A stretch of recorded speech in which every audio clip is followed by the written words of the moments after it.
Bonjour à tous, c'est Passion Aquarophilie. Aujourd'hui, on se retrouve pour une toute nouvelle vidéo. Et aujourd'hui, on va parler de l'Ancistrus. Donc, j'ai fait un gros zoom. Je ne sais pas si vous allez le voir parce que j'en ai un. J'ai le mâle derrière ma pompe, mais là, il y a juste la femelle, là, collée au rocher.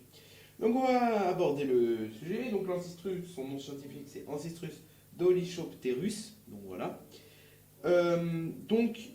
Il fait en moyenne 12 cm et la taille maximum peut faire 20 cm. Donc, si vous avez un aquarium petit, en dessous de 30 litres, je ne conseille pas du tout cette espèce car elle grandit assez vite.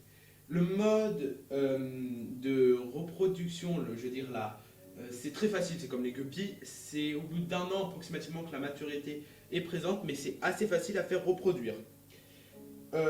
C'est un poisson qui peut être territorial, mais pas forcément, je veux dire, c'est pas comme on va parler des scalaires, mais c'est un poisson qui va être territorial envers surtout les poissons type pléco, ceux qui vont rester aussi qui auront une ventouse vers la bouche.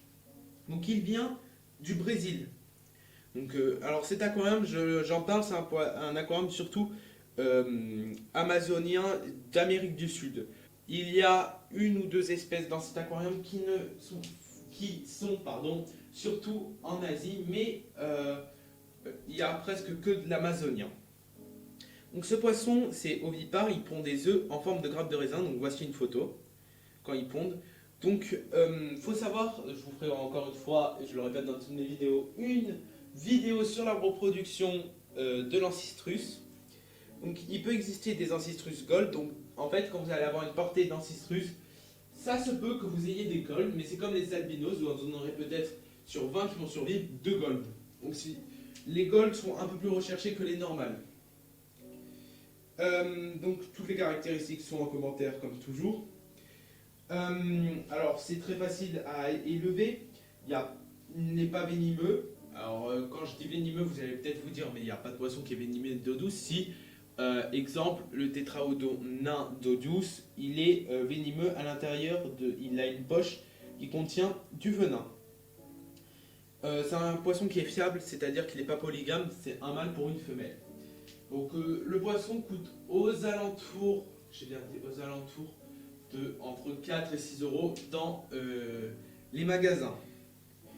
Donc l'Ancistrus, il n'y a pas beaucoup de choses à dire, à part pour différencier mâle et femelle. Un mâle, voici, donc sur la tête, il a des, on va dire entre guillemets, des malformations, par rapport à la femelle qui en a très peu si elle en a, ou même pas du tout.